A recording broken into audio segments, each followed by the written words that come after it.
Have you ever felt really stuck? Like you were banging your head against a wall, things felt hard, you couldn't make progress, you couldn't even imagine your way forward. Then suddenly something happened, and suddenly everything was easy. You clearly saw the direction to go in. You were even energized when before you'd been tired. Everything had changed in just moments. That's what we're going to talk about today. We're going to talk about what it is that shifts you from that place of being completely overwhelmed into this amazing, energized momentum.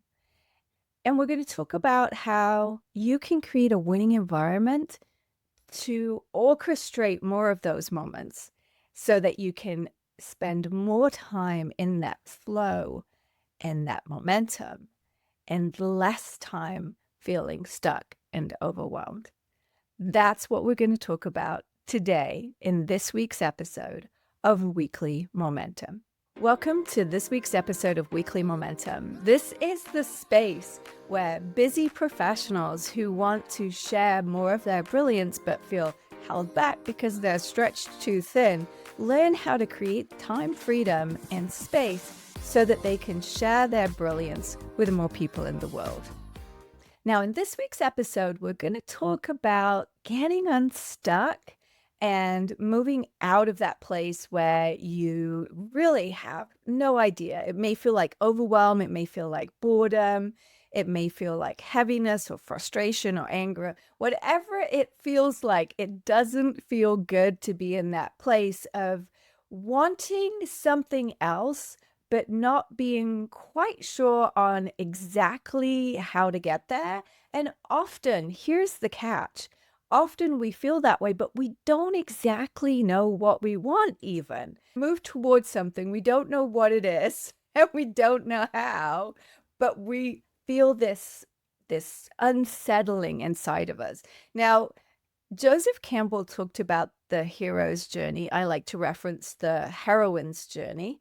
And it's the same principles. It's this idea that a regular human being, a hero, right? Everybody is a hero, has a moment where they have what Joseph Campbell calls a call to adventure. And what that is that's that moment when you realize you don't want to be where you are. You don't know where you want to be necessarily. You don't know how to get there, as I was just saying. But that call to adventure is what he calls that moment of angst, that moment when you go from being completely oblivious and fine with where you are, or at least putting up with it, to not being able to take it anymore. It's also what Michael Gerber in the E-Myth Revisited refers to as the entrepreneurial seizure. It's that moment when you're like, forget it, I'm going to start my own business.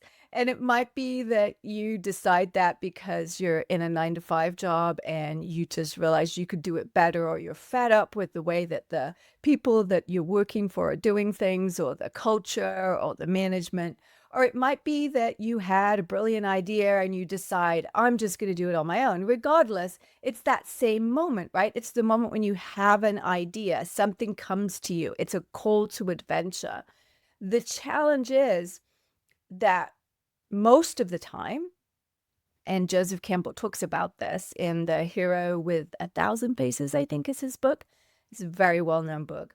The heroine often will doubt themselves. So there's this back and forth, and oh my goodness, isn't that frustrating? You have the call to adventure, or the entrepreneurial seizure. You have that moment of unrest and a spark, a moment where you're like, that's it, I'm gonna do something different.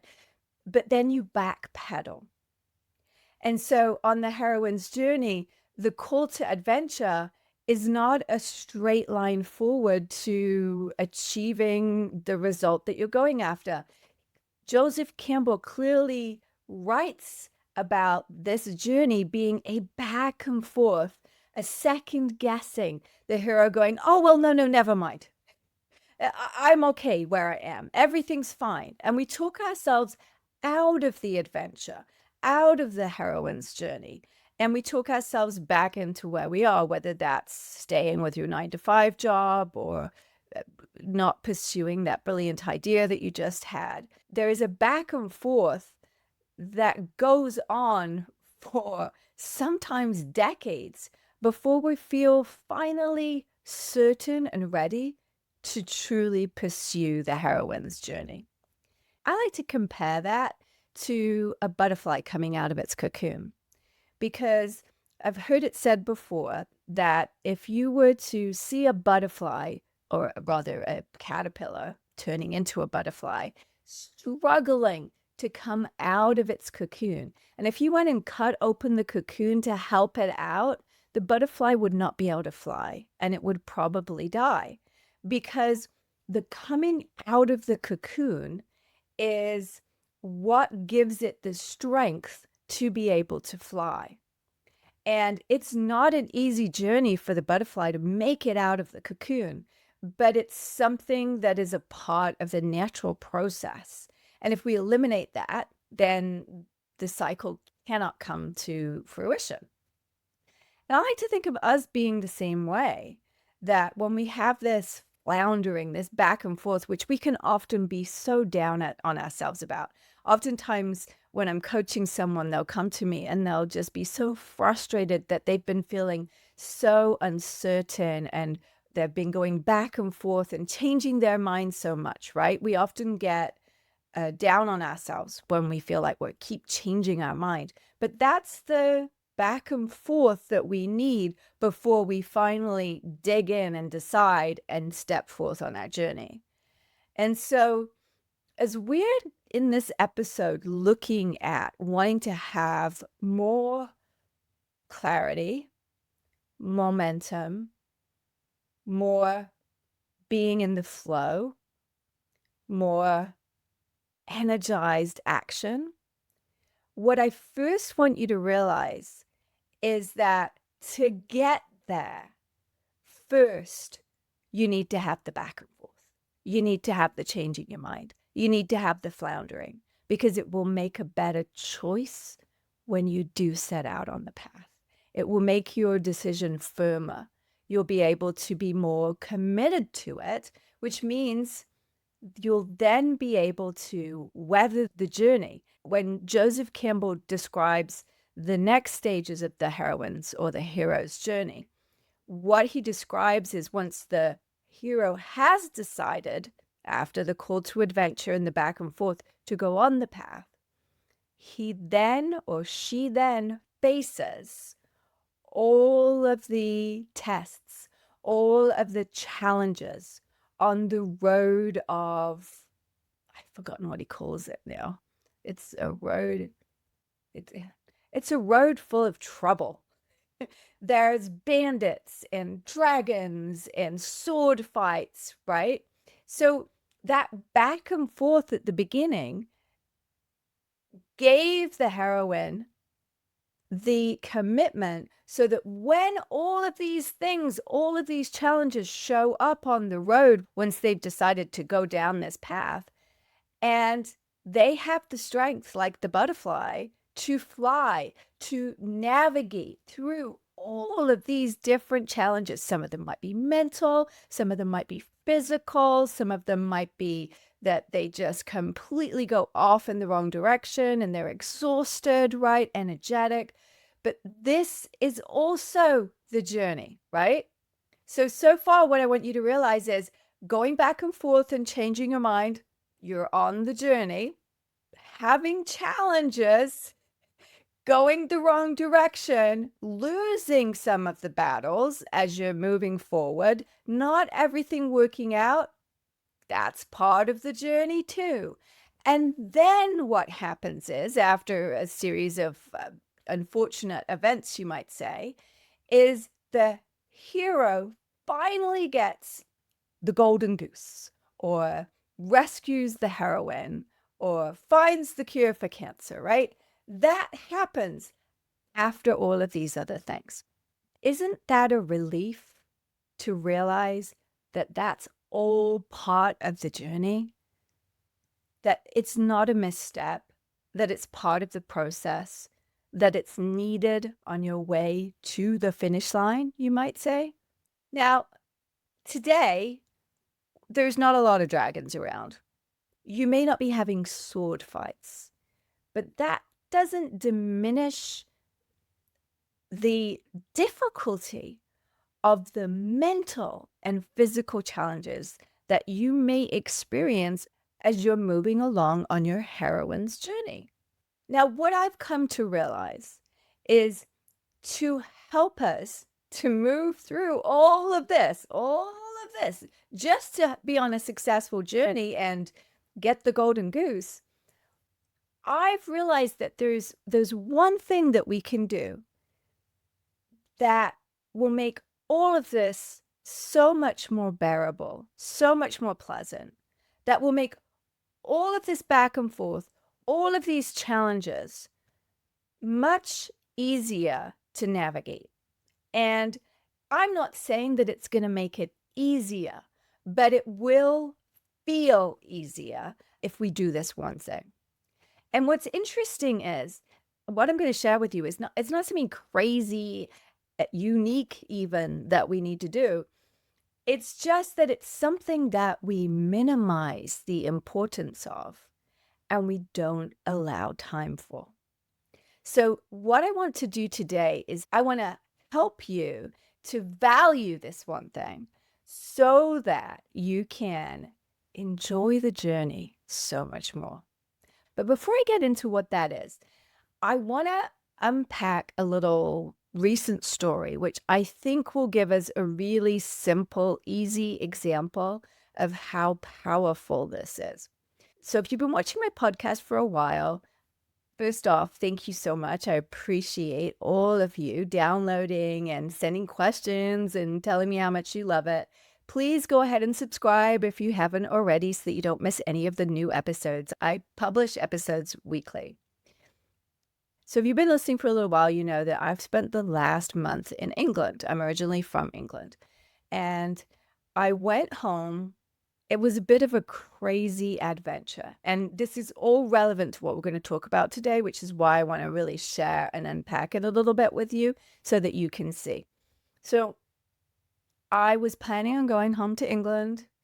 I hadn't quite nailed down the date. My mom started coughing up blood, which was so scary to be so far away from her. So I found a flight. She assured me I didn't need to dash onto the next plane. I take my flight to England and I arrive and my mom seems to be in good spirits. We are just getting through each day, waiting for the phone call. My mom had a CT scan. They felt pretty confident from the chest x-ray that she didn't have lung cancer. They hadn't ruled it out yet. And so the CT scan was going to give the information that she needed. So by the time I got there, she'd already had the CT scan and we were waiting on the results. And it could be anywhere, we were told, from a week to 2 weeks before we'd hear anything. So we really were just biding our time. We were worried, but we didn't want to talk about it because we didn't want to just, what are we going to do? There's nothing that can be done. So we spent the first 7 days just going to the park, and we would go out for coffee and hanging out together and trying not to think about when are they going to call with the results. And then we were walking in the park one day and they called. They let her know there'd been a cancellation. And so she would be able to get in. This was the Friday, on the Tuesday, to see the consultant, but not to be alarmed. That wasn't because she was urgent. It was simply because there'd been a cancellation. We still couldn't exhale until we talked to the consultant and got the all clear and knew what was going on. And so then on the Tuesday, so now I've been there a full 7 days, we go to the consultant and we found out that my mom has, and I can't even say it right, I'm not even going to try to, bronchitis or something, like that's what it's called. And it turns out she's actually had it for about 11 years, but it got aggravated and she was coughing up blood and we didn't know she had it before. And it was a huge relief. The consultant would talk to her every 3 months. She had a hotline for nurses if she had any challenges. And we left there. I left for sure feeling really relieved. The lung cancer scare was over. It was clearly something else. And that felt so good. So 7 days into my visit to England, I felt like I could catch my breath again. When I arrived in England, it was a little different than usual because usually my mom has been preparing for me to be there and she likes things organized. But this time she'd been distracted. She'd had doctor's appointments. She hadn't been feeling great. She hadn't done everything that she wanted to do. And so when I arrived, there was a lot of fumbling. There was a lot of, where shall I put this, of figuring things out. And it was simple things like my stuff in the bathroom. I don't know if you've ever been to England, but the houses, typically most houses in England are quite small. The kitchen's smaller, and I'm extremely high maintenance with all of my food. So there's all of this like equipment, and I bought a coffee maker because I wanted a coffee maker. There's all of these things that we needed to find a place for. We needed to figure things out. And it was clumsy. And I didn't want to tread on her toes too much. I didn't want to take up too much space, but I needed to have the things I needed to take care of myself. So it was clumsy, and there was baskets put places to put things in, and it was uncomfortable, and I could tell that my mom was not comfortable with how we were all figuring this out. But we got into a rhythm, and I knew where my things were. She created a little space. She learned to step out of the kitchen when I was cooking because I'm like a bull in a china shop. And we began to create a little bit of flow. And then once she got the all clear from the consultant and we knew what we were dealing with, then I began to feel some relief. Now, one thing the consultant had said was that she really needed to get all her, in English terms, jabs, her vaccines, because she couldn't get the flu or COVID or anything like that, that it would be really difficult for her because of this condition, bronchitis or however you pronounce it, right? I'm going to have everybody posting in the comments like how to pronounce it, I'm sure. I started to actually go out, see some of my friends and visit with them. I hadn't been able to do that until then. And then I woke up with a sore throat, and I really did not feel good at all. And I thought, I've got COVID. What do I do now? My mom has bronchitis. I'm in the same house with her. She's going to freak out. I don't want to make her sick. And so I'm like, what am I going to do? I'm Googling hotels. I'm figuring out I need to go to the doctor. First of all, I need a COVID test, but how do I even get that? I don't have a car there or anything. My stepdad was out of town this week, and there I was with my mom in the house. So I got up, and the only thing I could do was just admit, okay, I've got a sore throat. And I hear this voice from her bedroom, what do you want to do about that? I'm like, I think I need a COVID test. Okay. So I'm not feeling well. She has to go into the village to get some things anyway. So off she goes, and she gets the COVID test, and she gives me a mask. So now I've got a mask on. So now there's this whole figuring out phase of figuring out how to be with each other in the same house, with her being susceptible to germs more and us being really super careful, and me not knowing what I have wrong with me. The COVID test was negative. It was a little bit of a relief, but I still wasn't feeling well. I go through another couple of days. Then I have to figure out the national health system, because for the last 35 years that I've been home, I've never been to the doctor. So even though I'm a British citizen, I had to figure out what to do. I had to get a temporary thing at the doctor's. I had to figure out the whole process with the doctor, where you call the doctor, then you get an appointment, you call, the doctor calls you back, then you have to go to the doctor. And I jumped through all the hoops, and I've got this really bad infection, ear infection, sinus infection. By now, I'm in a lot of pain. I get some antibiotics. So now we're navigating, I'm sick. And my mom's struggling with this because she knows I'm not feeling well. She wants to take care of me. We know we need to keep fairly separate. So we got to figure this out, right? Can you see the pattern here? There was a lot of things to figure out, right? Frustrating things to figure out. And I don't get better. I take the medicine and I'm not getting better. And my mom's freaking out. And she feels like she doesn't know me. She hasn't been around me when I've been sick because I've been in the US for, like 35 years. I've visited, but it's visiting someone is not the same as living with them. You don't know them so well. And she said it not in a negative way that it's almost like we were strangers. We needed to figure out our relationship. We needed to figure out how to be there for each other with both of us having a challenge. And then it escalated and it got to the point where I was really not feeling well still. And I do the whole doctor thing again. The phone call, doctor calls you back, go to the doctor. And I talk to the doctor and I say, I think I just need some more antibiotics and maybe some steroids or something just to get me through this. And she does a few tests. She puts the thing on my finger. She has me walk up and down the hallway. And this is the thing that you really don't want someone to tell you at the doctors. I don't want to alarm you. I don't want to alarm you, but I think that you should go to the emergency room.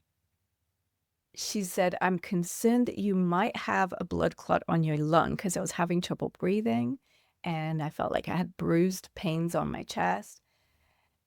And she said, I'm going to write you a letter and I want you to go there right away. So now my stepdad is back in town. So I know he can take me, but now I've got to figure out how to tell my mom now this new level of urgency. I'm there to be there for her. And here I am just causing more problems. And so I called her and she handled it really well. We encouraged her to just stay home so she wasn't in harm's way. And we went over there, and my stepdad and I went through chest x-rays and all of the other stuff. And we ended up with more antibiotics and steroids, and I don't have a blood clot in my lung.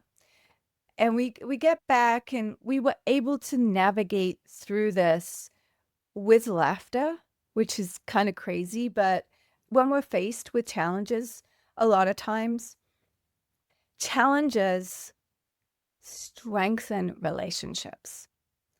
Or if the relationship is not strong, they really show the cracks in relationships. And they can strengthen relationships or they can destroy them.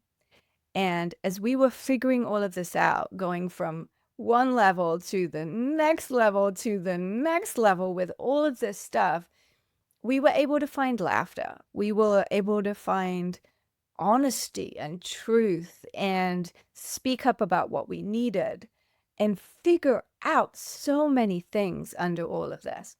So I start feeling better with the steroids and the antibiotics. Now it's been about 10 days that I've been feeling ill. And the chest stuff is diminished and the breathing's better and I'm feeling quite a lot better. But I got this pain in my jaw. And I kept thinking it had been coming and going for a few days. And I kept thinking, it's just from the sinus infection. And I would ignore it and then it would go away. And then it started to get to the point where anytime I drank anything warm, it was excruciatingly painful. But what I figured out was that if I drank something cold, that it would make the pain go away instantly, like the best magic pill ever. I've never experienced this before. So I love coffee. I wanted to have my coffee. So I would drink the coffee and then have something cold and then coffee and cold. And so for several days, I was managing the pain really well. In fact, I was pretty damn impressed with how I was managing this pain. And it would go away in between drinking things, and I was feeling better. I had been talking with ChatGPT, and what ChatGPT had to say about this whole warm cold thing was that that is indicative of needing a root canal. So there was a little bit of concern there that we were going to have like a whole nother different thing going on here. So now we're about 2 weeks into this just series of unfortunate events. On the Sunday, the pain started getting really intense, and I needed something cold in my mouth all the time. And I couldn't drink that much water because cold water was the only thing that was doing it. Like, I felt like I was going to drown. I was drinking so much water to manage the pain. I thought I only had maybe 4 more days till I came back home, and I figured I'd just go to the dentist when I got home. And so I was just wanted to get to the finish line. I just wanted to get through it. But this day, the pain was so intense, and I drank cold water, and I was just filling up and going to the bathroom all the time. And then I had this brilliant idea, ice, ice. So my mom brought me up ice. My mom was now very concerned. And in between the ice, the pain was at, you know how they always tell you on a scale of 1 to 10, what's your pain at? It was at an 8. The pain was that bad. And then the ice stopped working. And I took paracetamol, which I thought was the only pain pill that they had in England because my mom swears by it. Didn't work, so I presumed no pain pill would work. And then I called my friend who's a nurse, and I said, I've got this incredible pain. And she suggested, okay, why don't you take this cocacotamine or something, right? Once again, not very good at remembering the names of things, but I did write it down when she told me. So I tell my stepdad, go get me this cocacotamine or whatever it is, right? Over the counter. And I took the pill, still nothing. And then about an hour later, I was able to feel enough relief that I was able to think clearly and realize I need to go to the dentist now. I can't wait. I can't make it through. So I start looking for emergency dentists. And so now we have, the next chapter of unfortunate events. I go to the emergency dentist. Lovely dentist, x-rays, and they checked all the teeth, sensitivity. And he tells me, no, it's nothing dental. There's nothing you can do. All my teeth look great. It must be that it's like the sinus thing. This is just a lot of different examples of figuring things out, of being on this journey, of this challenge. Now, I'm talking a lot about my health here, but what I really want you to get from me sharing the stories is that it was the figuring things out is what I'm trying to point out to you that are a necessary part of this process. If on this journey I hadn't taken the time to figure things out, like how to get to the doctors, how to get to the emergency dentist, how to get the medicine that I needed, how to find my place in the house, how to create space, right? All of these things needed figuring out.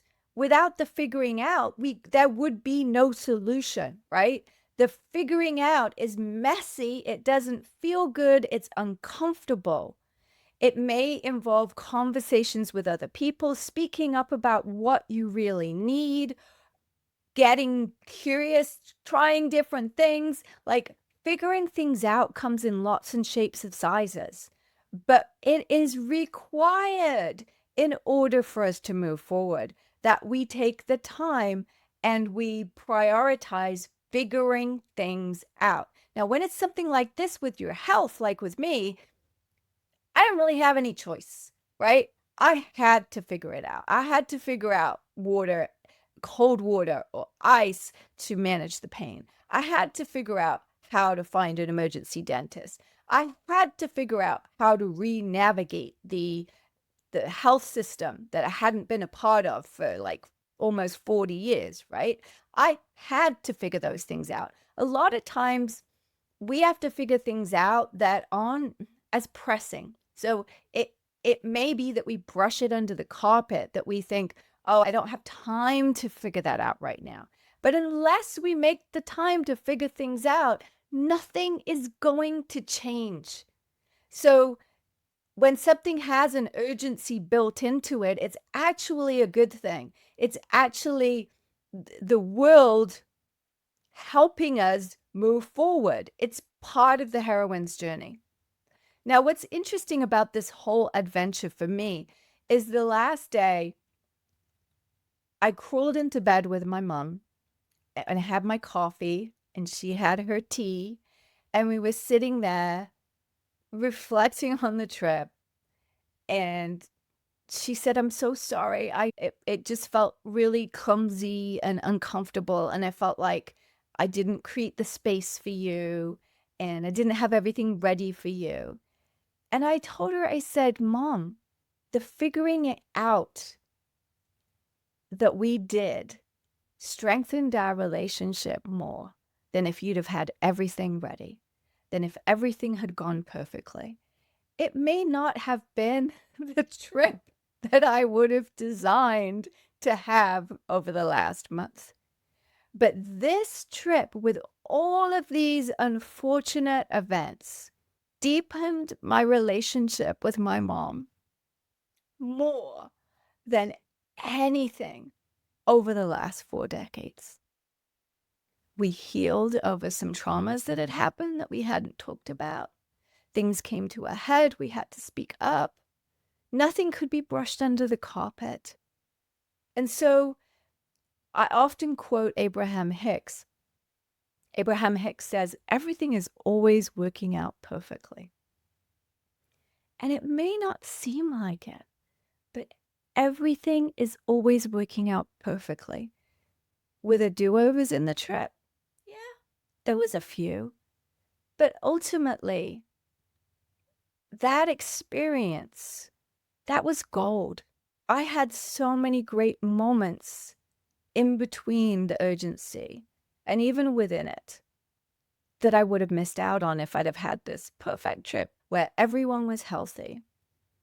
So a long story there, but what I want to drive home is the back and forth, the confusion, the changing your mind, the figuring out of things. Make time for that. Prioritize that.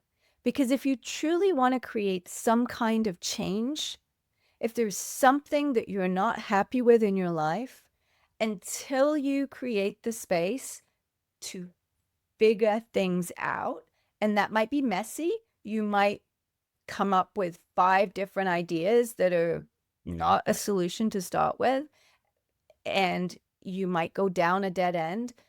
That's all part of figuring it out. It's not a waste of time. I think culturally, we have gotten to the point where if we're not doing or getting results, then whatever we're doing is a waste of time. Often I'll hear clients saying, "Oh, I wasted so much time today." And in reality, they really didn't. They were maybe figuring things out. They were testing, they were experimenting. One of my favorite ways to look at the figuring it out process is to think of it as experimenting with things. Experimenting with ice and heat for pain, experimenting with different ways of planning your day or having conversations with people or living your best life. It's all an experiment. It's all figuring it out. And when we do take the time to do that, we get the most delicious thing as a reward. Clarity. Clarity. Oh, clarity. It feels so good. It's the golden goose at the end of the journey. Clarity is when, after all the back and forth, and do I want this, do I not want this, and the dead ends and the challenges and the pain, clarity is when you are crystal clear on what you want and where you're going. You haven't gotten there yet. You haven't crossed the finish line, but you know where the finish line is. You know what it looks like. and you know in your bones that you want to cross that finish line. There is something so magical, addictive. Oh my God, I love clarity so much. It is the greatest high on the planet. Yet the only way to get your fix of clarity is to go through the figuring it out, to go along the heroine's journey. Now, I mentioned Joseph Campbell and the heroine's journey or the hero's journey that is in his book, The Hero with a Thousand Faces. It's a great reference and a great metaphor. And you'll also notice that in any movie or theater piece or even song lyrics, you'll see that the hero traditionally will go on this exact same journey. So this is something that he recognized had been going on in stories forever. So not only is it great to recognize the idea of the hero with a thousand faces in their journey, also, I work with a lot of people on creating content, whether it's helping them become best-selling authors, rock star speakers, creating TED Talks or signature presentations, or even online courses or videos. If you're doing any of those things, then I also want you to think in terms of the heroine's journey as something that you want to build into the material that you're creating, because we learn so much more through stories than we just do just from anecdotes and facts and figures. So I really do find the idea of the heroine's journey fascinating and a really great tool for us as content creators and as professionals out there wanting to communicate with people and get our points across. Knowing this journey and being able to tell stories in that way is really helpful. There's one other tool that I want to share with you today that really taps into this, and it's Martin Broadwell has 4 stages of learning. And I first came across a version of this when I was reading a book by Barbara Stanny. Love Barbara Stanny. She's all about money and success. And she has this really amazing book called Prince Charming Isn't Coming. And I think it's a great example of how a title can say everything. I don't know if it was in that book or which of her books it was in, but in one of her books, she had a version of the same model that Martin Broadwell came up with that I'm going to share with you right now. And what I love about it is that it identifies clearly, much like the Joseph Campbell has the stages of the journey. This model that Martin Broadwell came up with gives you clear insight into the 4 stages of going from not knowing something to knowing something. So there's 4 stages. The first one, and I just love the name of it, is unconscious incompetence. And so what that really means is stage 1 is when you are blissfully ignorant and completely happy with where you are and don't realize that anything is wrong. Nothing is wrong. You're in exactly the same spot as you will be in a minute, not feeling that way, but you don't know it, right? And we can chuckle about that, but we've all both experienced it with ourselves and probably seen other people that we've noticed are just blissfully ignorant and totally happy going along, stumbling through things, not realizing they're just doing it all wrong or don't know what they're doing, right? But they don't notice, right? So that stage is called unconscious incompetence. Love it. The next stage, stage 2, is conscious incompetence. Now, conscious incompetence feels awful. So that's when you realize this isn't working. I don't like this, but you don't know how to do it any different. You don't know how to do it. You see that there's a challenge, there's a problem, that things aren't working, and you just don't know how to do it at all. You're completely overwhelmed. So, for example, if you're thinking about learning something new, because that's where Martin Broadwell's 4 stages of learning originated from, but I think they can be applied to so many different things. I see them as 4 stages of growth of what we need to go through when we're growing. But the first stage might be that you're in another country and you're just pointing at things and saying the wrong thing and upsetting people because you're not able to speak the language, but you're just unconsciously incompetent and stumbling your way around. Then in stage 2, you realize I've been saying the wrong thing. I've been offending people, but I don't know how to speak the language. The idea of learning this language is completely overwhelming. And so step 2 is conscious incompetence. And the horror of what you don't know sinks in, and it does not feel good. Once again, I want to point out this is a step forward from unconscious incompetence. So even though it might feel crappy, it is a step forward. Step 3 is where you're consciously competent. So it's when you can speak the language a little bit, but you have to really be conscious about it. You have to really carefully look things up or think before you speak. And so you're able to do the thing that you want to do, but you have to really think about it. It doesn't come naturally. It's not easy. So it's still a step forward, but it's kind of like riding a bike or driving a car, but you have to really think about it as you're doing it. You can't just get in the car and drive. Step 4 is when you get into that fluid state where it's just I like to say in your bones, it's in your body. And Martin Broadwell calls it unconscious competence. Unconscious competence is when you're able to do something so well that you do it without thinking about it. And so I wanted to present that as another tool, and maybe this model will help you realize that you're stumbling around in conscious incompetence and it feels awful. But when you realize that that's step 2 and that what step 3 and step 4 are, it shines the light on the way forward and it makes things much better when we can see forward.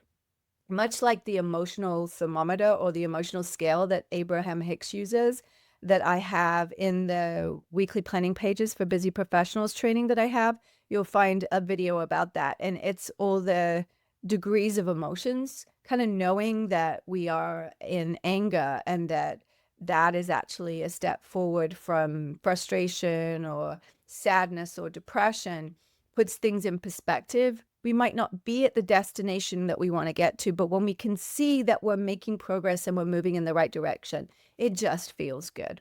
So it's another tool to help you with this idea of figuring things out and that it is a journey. That's my main point in this episode today. When we're figuring things out, it's a journey. It's a journey. You can't leapfrog over the journey because like the butterfly, you have to go through the journey to have the strength to actually have it in your bones, to understand it at the end of the journey.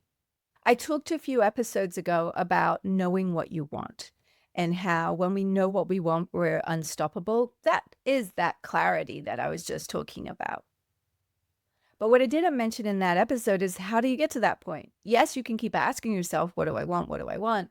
But what I'm realizing and why I wanted to do this episode today is that this journey, this figuring it out, needs to be recognized as part of the journey. It's part of the what do I want is figuring it out. And there's nothing wrong with you if you don't know what you want. There is nothing wrong with you if you're feeling stuck and you're going back and forth and you're changing your mind. So as we look at this week's weekly momentum process, and if you're new to the podcast, weekly momentum is a simple 4-step process. The first step is that you rewind the last week. The second step is that you realign with what's important, with what you want. The third step is that you create a plan. And the fourth step is you plug into it for the week. These 4 steps can be used not only for weekly planning, but also for 90-day, for annual, big projects, for anything. And so it's really great to keep these 4 steps in mind. So let's just take a second to unpack what I was just talking about and how you can begin to look at it for this week that we're coming into. So for step 1, rewind, I want you to look back over the last week. We learned from our own experience so much better than all the stories that I could be telling you. And so I want you to look back over the last week or even maybe beyond that and just to start reminding yourself of things that you've figured out and how that took time, how it was an experiment, how there was a back and forth. And I particularly want you to notice, how did you create a winning environment? How did you create fertile ground? How did you allow yourself to have the space to figure the things out, right? It's all an experiment, but really there may have been some variables that are really important ways for you to be able to figure things out, right? We're all different. So look back over the last week or beyond and just start to notice. And oftentimes, when I ask people questions like this, their mind goes blank. They can't think of anything. And the reason is you're just thinking too big. It could be that you were figuring out, I don't know, how to make a new recipe of cookies, right? It could be a really simple thing that you were figuring out. And it may very well be that if you think about a simple thing, it's going to be a lot easier. So just notice, what is your figuring out process? How do you do that? You know, Einstein, it's about those eureka moments, right? And what would he do? He would ride his bike in circles around the courtyard. What is it that you do or have done that has been creating the space for you to be able to figure things out? So, as you're rewinding, of course, you can download the weekly planning pages for busy professionals. It's a free little training that I've created that takes you through all 4 steps in much more depth than we're going over right now. And when you do that, you'll see there's in step 1, rewind, there's 7 questions you can ask yourself about the last week. Those 7 questions might also help you to identify some of the things that you were figuring out last week. But really keep that in mind as you're doing your rewind. Step 2 is realign. So, realign is where you line back up and remind yourself and get back on track with what's most important to you. I think oftentimes, if we don't do this, we gradually go off course, off course, off course, and then we wonder why we ended up in the wrong place at the end of the year. So, if each week you remind yourself, this is where I'm heading this year, or this is where I'm heading, period, whether it is in your personal or your professional life, in step 2, you're going to just look at any goals that you have, any bigger goals beyond the week. 90-day planning is what I do with the members. Annual planning is what we do at the retreat together. And I want you to just remind yourself of what those goals are so you can realign with them and adjust them if you need to, right? Step 3 is where we then create a plan. So this week, as you look at this week that you're stepping into, what's the plan? Now, that fun way that I like to do a plan each week is to have a 1 weekly goal and a top 10 list, a top 10 to-do list. I find that if I play that game, it allows me to create a fun little scoring system, which you can learn more about in the weekly planning pages for busy professionals. If you go into that little training, there's a video on it. As you look at the plan that you're creating for this week, what if your to-dos and your goals weren't always about doing? I give you permission, especially this week, but every week, to include not just on your weekly top 10 things to do, but maybe you could have some things to figure out. Maybe it's, where is my office location going to be? I'm going to spend some time thinking about that this week. Don't even put the pressure of needing to get an answer when you add something that you're figuring out to your to-do list, because I find that what happens is, if we set aside time to figure something out, at 3 o'clock on Monday, I'm going to spend 60 minutes working on figuring out what my website's going to look like, right? And I'm going to figure that out, right? Creativity needs a little space. And if we start to, depending on what it is that we're figuring out, it can be a little sheepish. You can scare it. You can scare the answers and the clarity away if you put too much pressure on it. So it's okay to schedule time, and we'll talk about that in step 4 in a minute, to figure things out. I find that that's helpful, but don't put the pressure that you have to get the solution in that time. So when you write things down on your weekly top 10 that are figuring things out, just focus more on the fact that you're going to spend X amount of time thinking about something, experimenting, exploring, rather than the result. You may very well get the answer in that time, But if you put the pressure on yourself that you must have the answer after 60 minutes, it may give you so much pressure that your brain can't function in the right way to be able to figure things out.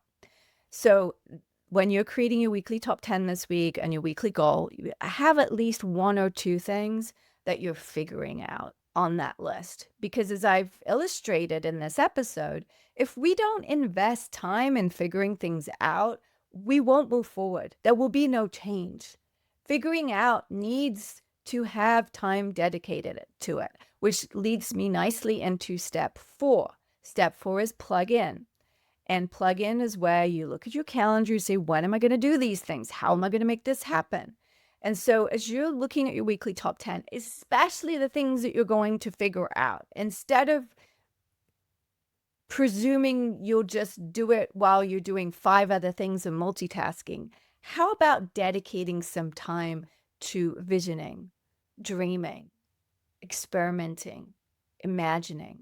When I started to do that, everything changed, because I now have so much time freedom built into my schedule because of the shifts that I've made around all the tools that I share with you, that I was able to have all of these pockets of time to figure things out, to lie in the hammock, to daydream.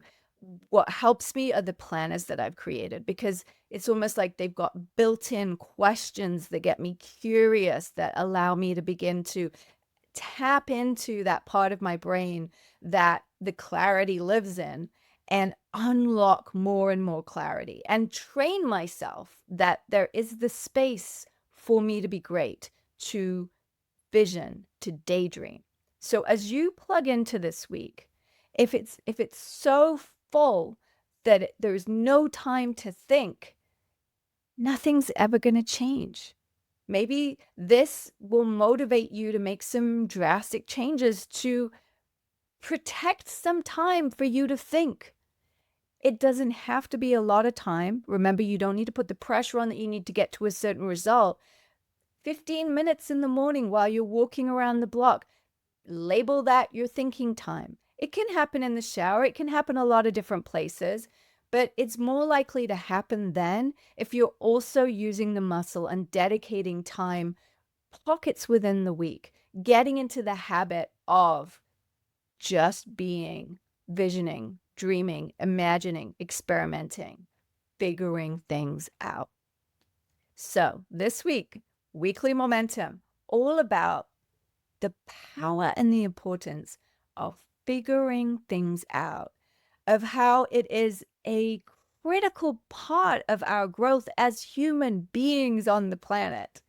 Seeing it like the butterfly as a rite of passage. Let's be honest, I'm not living in a bubble. I realize that often it feels like impossible to find the time to figure things out. And we need this not only on a day-to-day level, but it's part of strategic planning. It's part of making sure that we are clear on where we're going for the next year, for example. And that's exactly why I created the Ignite retreat. If you haven't been to it before, there are just a few spots left for next year. It's in January, and it is an opportunity where I create the space, lots of questions to get you thinking, a structure and a format, but it's loose enough that we're going to do things where you're going to be able to have the space and the time to figure things out. What else is really, really helpful is that when we get away from the regular 9 to 5 and we're on vacation or we're in a different environment, it's a lot easier for us to be thrown into that creative state of figuring things out. So if that all sounds appealing, come join me at Ignite. Let's set the stage for an amazing year together. Figure things out, get strategic, have so much fun. If you want to grow, and I'm going to guarantee that you do if you're listening to this podcast right now, then the only way that you're going to grow, that you're going to create change, that you're going to be able to move forward is that you're going to have to allow some time to figure things out. And be gentle and kind on yourself when you're doing that. Lower your expectations. Experiment with what activates that magical state of clarity. Find fun. Find ways to access your creativity. It might be that it happens when you're listening to classical music, or it might be that it happens when you're scribbling on a piece of paper. Might be in nature. Give yourself more space to think, not logically, but creatively. I look forward to hearing how magical this week is going to be. Thanks for listening, and I look forward to seeing you next week in Weekly Momentum.